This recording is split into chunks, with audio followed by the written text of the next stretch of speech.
Alors, on va parler aujourd'hui d'un sujet un peu triste, mais qu'il faut essayer d'aborder. On l'aborde très rarement, mais il faut le faire. C'est la notion de la maladie. Il faut faire très attention quand on aborde ces sujets, parce qu'il ne faut pas avoir de complaisance ni de facilité à en traiter, parce qu'il y a des gens qui souffrent. Et on est tous en réalité des malades en puissance. Mais il faut faire très attention, mais il faut quand même en parler. Il faut en parler pour aider, et pour essayer nous-mêmes de comprendre quel est notre rapport on peut avoir avec la maladie. Mais quelqu'un qui est en bonne santé doit réfléchir à cela. En tout d'accord, il faut poser comme principe premier que le rapport au corps est quelque chose de très important dans la Torah. Et de façon tout à fait paradoxale, plutôt innovante, la Torah considère, à travers Maïmonide surtout, Rambam, que la santé du corps n'est pas juste anecdotique dans l'existence. Il est le lieu même d'une capacité de compréhension de la vie et de la Torah. Un corps en bonne santé, un corps en pleine puissance, un corps éclatant de santé a un potentiel d'ouvrir l'intelligence à une subtilité et à des horizons de compréhension qu'un corps malade n'a pas. C'est ce que dit Maïmonide.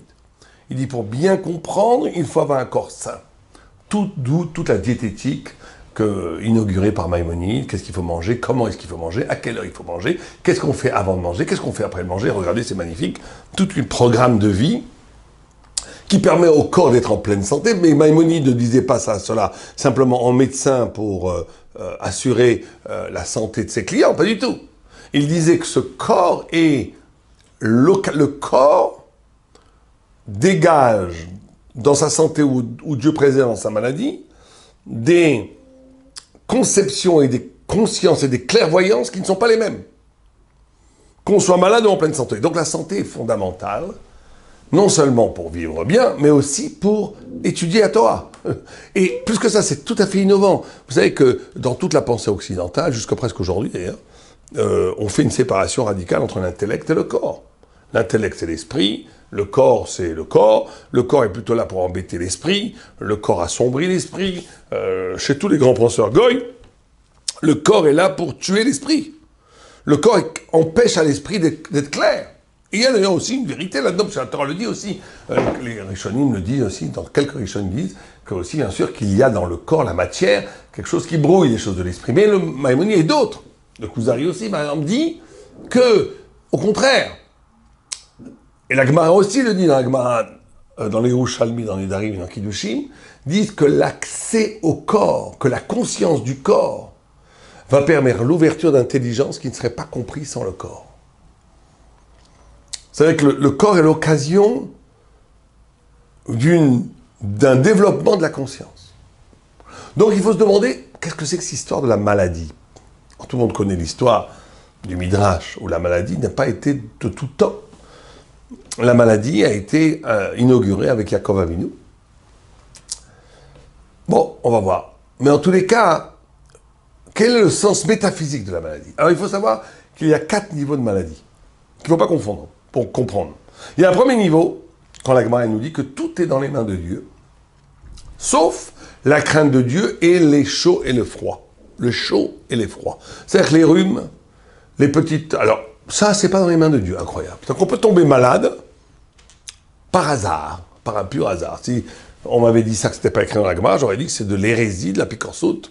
Il peut pas y avoir quelque chose, surtout une punition, surtout quelque chose un désagrément qui tombe sur l'homme, qui n'a pas une raison métaphysique, même si on ne peut pas l'interpréter pour ne pas tomber dans la superstition et dans l'interprétation facile des malheurs des autres ou de ses propres malheurs. Mais il y a une raison qu'on ne connaît pas, mais il y a une raison. Non, la Gemara nous dit il y a des maladies qui n'ont pas de raison. Pourquoi? Alors c'est une marloquette. Rachid dit parce que c'est toi qui as aussi une part de contingence. Tu fais très froid dehors, t'es sorti sans pull-over et sans écharpe, tu vas tomber malade, c'est tout. Mais c'est une loi mécanique. Une loi mécanique, c'est pas spirituel. Certains commentateurs disent non, parce que Dieu se désengage pour laisser une sorte de liberté à l'homme. Crainte de Dieu, c'est la liberté de l'homme. L'homme a lui de choisir s'il a une crainte ou pas. Eh bien, Dieu se libère aussi donne au monde une certaine autonomie, comme Maïmonide le dit très longuement dans Moreh Nevuchim, pour que le monde aille selon ses règles de la nature et que l'homme prenne ses responsabilités dans ce monde-là. Il y a un désengagement de la présence divine à un certain niveau de la nature pour assurer la liberté de l'homme. On va dire ça comme ça.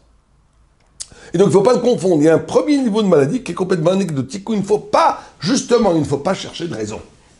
Ou trouver des raisons complètement mécaniques, complètement rationnelles, complètement prosaïques, que pourrait trouver un athée. Premier niveau de maladie.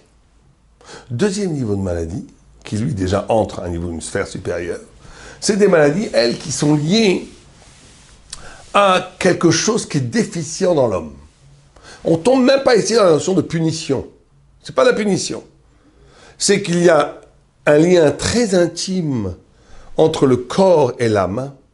Et si la vitalité du corps vient de la vitalité de l'âme, et si cette partie du corps n'est pas connectée à l'autre partie du corps, ou si cette partie spirituelle du corps n'est pas connectée à l'autre partie spirituelle du corps, il s'atrophie. On va expliquer ça. Vous savez que dans la bracha, la 8e bracha, qui parle de la réfoua, dans le Shemona Esrei, comme si le 8e c'est toujours au-dessus de la nature, comme si la guérison, Rofé Cholim, qui guérit les malades, était quelque chose de miraculeux.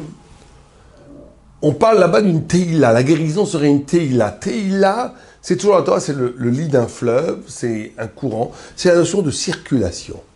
C'est-à-dire qu'une des causes de la maladie, c'est quand un lieu du corps ou de l'esprit n'est pas en circulation avec le reste du corps et de l'esprit. C'est ça qui crée que ce corps-là, ce lieu-là, s'atrophie, pourrit, parce qu'il n'est pas en connexion avec le reste du corps. C'est-à-dire qu'il y a une des causalités, ce qu'on appelle l'étiologie de la maladie, les causes de la maladie. L'étiologie de la maladie serait due, à un moment donné, à un isolement du corps ou de l'esprit par rapport au reste de l'identité, qui ferait que cette chose isolée n'est plus innervée par la circulation de la vie, et donc tombe malade. Je vous donne au niveau psychique, c'est très clair. Si vous avez quelqu'un qui a eu un traumatisme, je sais un traumatisme, quand dans son enfance, il a été, Dieu préserve, malmené, il a vécu quelque chose d'horrible, eh ben, le réflexe psychique, c'est de l'oublier, de le refouler, de le mettre dans son inconscience, de l'isoler du reste de sa vie, de ne pas le voir, mais ça va pourrir. Et quand ça va après envoyer des symptômes terribles, et après ça va faire des maladies mentales. Ça peut faire toutes sortes de maladies mentales, des angoisses. Des fois, on n'a pas besoin d'être un fou furieux pour être malade mental. Il suffit d'avoir des angoisses, il y a des malades mentaux qui sont fous furieux, mais il y a des malades mentaux, on est tous un peu malades mentaux. Quelqu'un qui a un peu des angoisses, quelqu'un qui a des crises, quelqu'un qui est maniaco-dépressif, des fois très content, des fois moins content, quelqu'un qui a peur, toutes sortes de choses, on ne sait pas d'où ça vient, ben ça vient de là. Ça vient qu'un des éléments de la conscience n'est pas réintégré dans le circuit de la vie, donc je ne peux pas lui donner de sens, puisque je le cache, donc il se pose comme un élément total, séparé de mon existence et de ma conscience, qui va après agir néfastement, de façon néfaste, nocive sur la conscience. Et bien c'est pareil dans le corps. Quand quelqu'un, à un moment donné, se coupe de la vitalité spirituelle d'un des membres du corps, celui-là va s'isoler, va être une causalité de maladie. Donc, je ne veux pas dire de façon très schématique, mais l'idée est là. Que quelqu'un qui ne met pas les tefilines dans le cœur peut avoir des problèmes de cœur. Bon, ça c'est trop facile. Mais l'idée est là. L'idée, elle est que... Parce que ça peut être... Dieu, il n'y a que Dieu qui peut juger un homme. Il y a des gens qui mettent les tefilines, mais qui vont avoir des problèmes de cœur, des gens qui ne mettent pas les tefilines, qui n'auront pas de problème de cœur. Pourquoi? Parce qu'ils auront fait une autre mitzvah du cœur, plus importante au niveau de l'affect que les tefilines, on ne peut pas juger tout ça. Mais l'idée, le concept est là. Le concept est là que si un membre du corps est coupé de sa lumière spirituelle qui l'alimente, ce membre du corps va s'atrophier et va dégager, va distiller une maladie qui peut être mortelle. C'est le deuxième niveau de la maladie.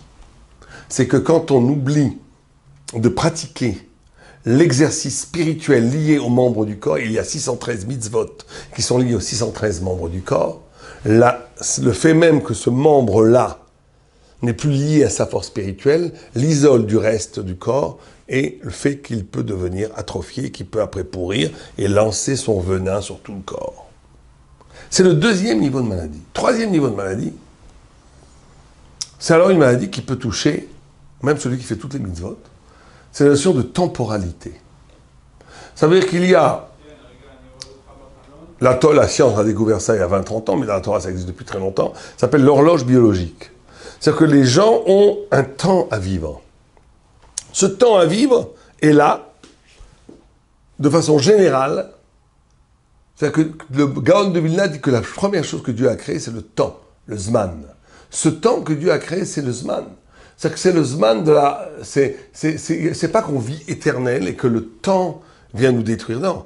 Chaque chose a un temps. Un papillon a un jour, un éléphant a 100 ans. Cet homme a 10 ans. Cet homme a 30 ans à vivre. Cet homme a 70 ans à vivre. Cet homme a 85 ans à vivre. Cet homme a 95 ans à vivre. Cet homme a 120 ans à vivre. Chacun a son horloge biologique. Alors, cette horloge biologique, elle n'est pas harmonieuse. Ça va dépendre aussi de la façon dont la personne va investir dans la vie. C'est qu'à un moment donné, un des membres peut avoir atteint sa limite. Et donc, elle va tomber malade. Et donc, ça, c'est la notion d'une maladie. Quand on tombe malade, même si Bézat Hachem, on va tous s'en remettre, on va tous se guérir. Ce que ça doit ouvrir en nous, c'est la conscience de notre temporalité. C'est une des fonctions de la maladie. La conscience de la maladie, c'est si le deuxième niveau doit ouvrir en nous la conscience de la teshuva, de relier notre corps au sens spirituel. Le troisième niveau, c'est que c'est pas lié à une teshuva, ou plutôt c'est lié à une teshuva plus subtile, qui est de reprendre conscience qu'on n'est pas immortel, de reprendre conscience de la finalité de l'existence, de reprendre conscience qu'on doit avoir une conscience que notre vie a un temps limité et qu'il faut réfléchir à la façon dont j'existe, à l'existence, à mes investissements dans l'existence, par rapport à cette temporalité. Il n'y a rien de plus absurde que de vivre comme un immortel quand on n'est pas immortel. Alors quand on a 10 ans, 12 ans, 20 ans, 25 ans, ça va encore, c'est normal, la jeunesse se croit immortelle. C'est sympathique, on peut le pardonner. Et quand quelqu'un à 80 ans continue à faire du business jour et nuit alors qu'il a 10 millions d'euros de côté, et il peut dépenser tout l'argent qu'il a mis de côté, il n'a pas d'enfant, il ne pourra pas épuiser sa réserve, et qu'il continue à travailler, il y a quelque chose qui cloche. C'est que le gars vit dans l'illusion de l'immortalité parce qu'il refuse la mort. La maladie est là pour lui rappeler qu'il est mortel, et donc pour essayer de lui redonner cette conscience de la temporalité qui va donner une intensité à son existence. Paradoxalement, c'est quand on a la conscience de sa mortalité, donc sa temporalité, qu'on s'ouvre à l'infini, à la vie éternelle. Et quand on se croit éternel, on est fermé, on n'est que dans la matière. C'est ça que la maladie vient réajuster dans le troisième niveau de la maladie. Il y a le quatrième niveau de la maladie, qui est le plus haut, qui est porté généralement par les tzadikim, qui est des stigmates, des affects, en vérité du Ham Israël lui-même. Il y a la notion que le tzaddik souffre pour la génération. Il y a la notion que le tzaddik prend sur lui la souffrance du peuple. Il y a cette notion que le tzaddik meurt alors qu'il ne devrait pas mourir parce qu'il est une expiation, une kapara, comme on dit, pour Am Israël. Et là, c'est un niveau de maladie qui doit nous faire à nous chavirer, qui doit nous faire à nous faire tchouva. Parce qu'à un moment donné, le tzaddik est là pour amener la rédemption. Le tzaddik est là pour amener la Torah. Mais ça ne se passe pas. C'est fermé. Et donc, la signification même de sa shlichut, de son envoi, est brisée. Et Dieu le rappelle à lui à travers la maladie. Ça, c'est les plus hauts niveaux de maladie. C'est les maladies des grands tzaddikim, qui à un moment donné ne meurent pas par de leur faute, ne meurent même pas parce qu'ils ont besoin de la conscience de la temporalité, ils l'ont. Ils meurent parce que la génération n'a pas été capable de les accepter.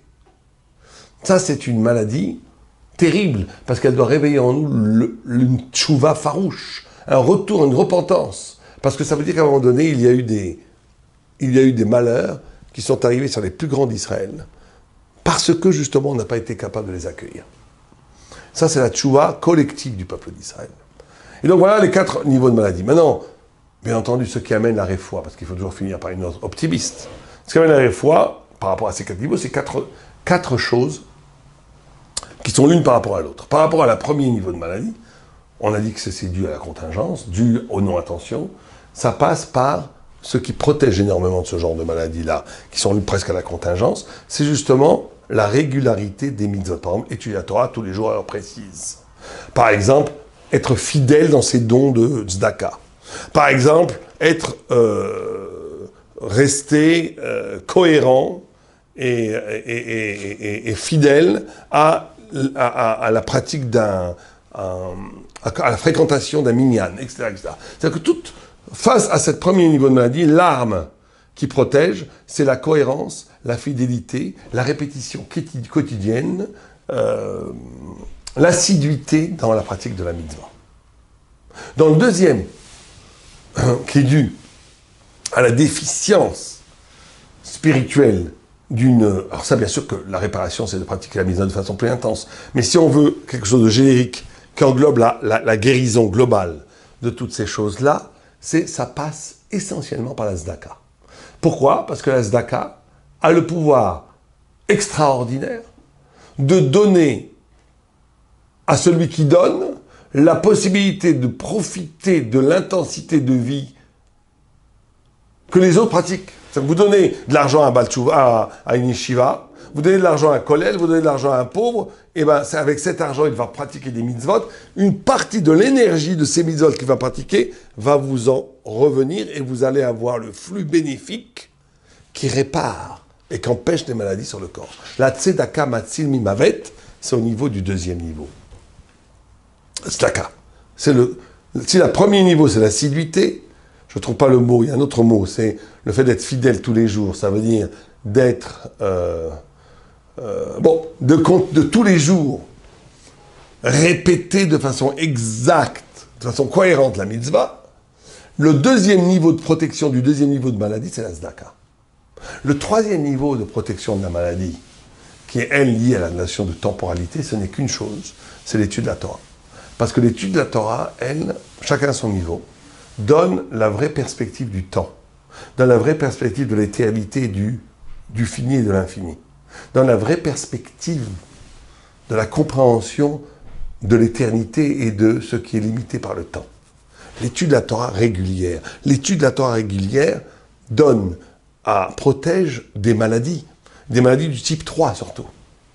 Du type qui sont là pour te réveiller la temporalité, pour te réveiller, comprendre que tu n'es pas immortel, pour investir dans l'éternité. Et bien quand tu étudies la Torah, tu investis dans l'éternité. Tu es déjà protégé de ce troisième type de maladie.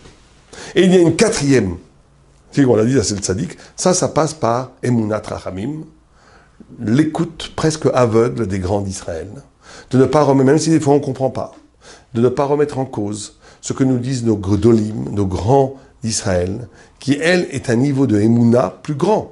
Peut-être un des plus grands niveaux d'Emunah. Parce que des fois, on ne comprend pas. Mais c'est comme ça que ça passe.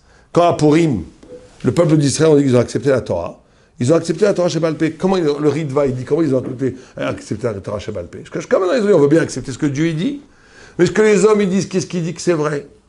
Je veux dire que quand Mordechai, lui-même, a pris un psaque de ne pas s'agenouiller devant Aman, qui n'est pas à l'Akha aujourd'hui, puisqu'on n'y a pas de Avodah Zarah pour un homme vivant. Donc il aurait pu s'agenouiller pour sauver sa vie. Non, lui, il pensait que même sur un homme, il y a de l'Avodah Zarah, ce qui était une nouveauté à l'Afrique. Et quand ils ont vu qu'à cause de ça est venu tout le décret qui devait détruire le peuple juif, et que c'est par là qu'est venue la délivrance, puisque c'est grâce au fait que Mordechai a refusé d'un date miout, d'une pensée minoritaire dans la halacha, de se prosterner devant Aman, c'est ça qui a amené tout le cheminement de Purim jusqu'au triomphe des Juifs. Ils ont compris que la Hashgacha Klalit, que la providence céleste passait par les grands d'Israël. Cette confiance, cette foi dans la Torah des grands d'Israël est une tmimout, une pureté que quand tu l'as, elle te protège, même de la quatrième forme de maladie. Donc on espère à nous tous, d'abord à ceux qui sont malades, Refoua Shlema, Refoua Tanefesh, Refoua Tagouf. Que Bezrat Hashem, nous tous soyons protégés de toutes sortes de maladies, que ceux qui sont malades soient guéris le plus vite possible, Refoua Shlema, Karov, Ashtab, Agala, Bezrat Karim, Benomar Amen, et que Bezrat Hashem, ceux qui sont en santé ne connaissent pas de problème de maladie et qu'on n'ait que la bracha sur nous et sur tout un Israël. Amen, Keneratson.